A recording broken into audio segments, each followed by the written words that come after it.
ভিডিওর পার্ট 1 তোমাদের সাথে অনেকদিন আগেই শেয়ার করেছিলাম, কিন্তু পার্ট 2টা আর শেয়ার করা হয়ে ওঠেনি।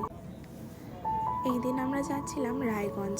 তো সেই মতো ব্রাইডের বাড়ি থেকে আমার গাড়ি পাঠানোর কথা ছিল, আর ব্রাইড বলে দিয়েছিল মালদা থেকে ফুল নিয়ে যেতে। তো সেই মতো সকাল সকাল রেডি হয়ে আমি ফ্লাওয়ার কিনে তারপর বেরিয়ে পড়ি ব্রাইডের বাড়ির উদ্দেশ্যে।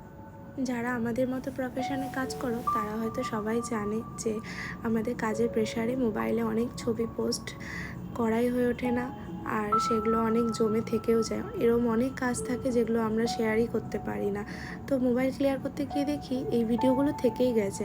পার্ট 1-এ অনেক ভালো ভালো ক্লিপস তোমাদের সাথে শেয়ার করেছি, তাই ভাবলাম যে এই ভিডিওগুলো তোমাদের সাথে শেয়ার করি আর আমার প্রোফাইলে স্মৃতি হিসেবে থেকে যায়। প্রথমেই আমি আমার ব্রাইডের থেকে আগের দিনের রিভিউটা শুনে নিই। 12টার দিকে করেছি আর পরের দিন সকাল 10টা পর্যন্ত ছিল।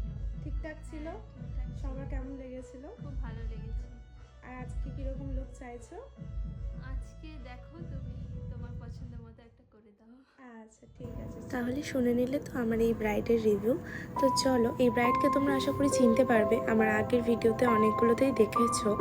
তো এই ব্রাইডের রিসেপশন ডেটটাও আমারই বুকিং ছিল। তারপর ব্রাইডের বাড়িতে আমি টাইম মতো পৌঁছে যাই, আর ব্রাইডও আমাকে অপেক্ষা করায়নি, একদম টাইম মতো বসে গেছিলো। ব্রাইডের সাথে ছিল আমার আরও 2-3টে পার্টি। আমার পার্সোনালি ওদের বিহেভিয়ার এত ভালো লেগেছে যে কি বলবো। আমি তোমাদেরকে বিয়ের দিন দেখিয়েছিলাম যে আমি একটা সাঁওতাল ফ্যামিলিতে সাজাতে গেছিলাম, তো সেম সেই ফ্যামিলিতেই আমি রিসেপশনে সাথে যাই। তাদেরও ফ্যামিলির ব্যবহার ভীষণ ভালো ছিল। অনেকটাই মেকআপের পার্ট তোমাদের সাথে শেয়ার করে ফেললাম। পুরো ক্লিপস তো নেওয়া সম্ভব হয়নি, কারণ ব্রাইডের সাথে আমার আরও পার্টি মেকআপ ছিল, তো আমার অ্যাসিস্ট্যান্ট তাদেরকে রেডি করছিল। আর তোমাদের সাথে কিছু কিছু ক্লিপস তোমাদেরকে শেয়ার করলাম এই ব্রাইডের।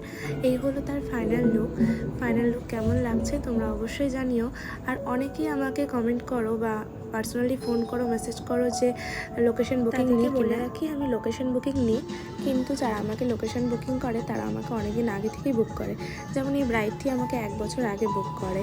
তো তোমরা যারা আমার কাছে সাজতে চাইবে ভাববে, তারা কিন্তু একটু অনেকদিন আগে থেকে বুক করো, কারণ স্টুডিও বুকিং হয়ে গেলে সম্ভব হয় না বাইরে যাওয়ার। তো প্রথমবার সাজালাম, আর এরকম ফ্যামিলিতে গিয়ে কাজ করাও আমার জীবনের প্রথম। তো এদের মধ্যে আমার একটা জিনিস খুব ভালো লাগলো, যেটা হলো এদের মধ্যে অনেকটা একতা, যেটা আমাদের মধ্যে খুবই কম দেখা যায়।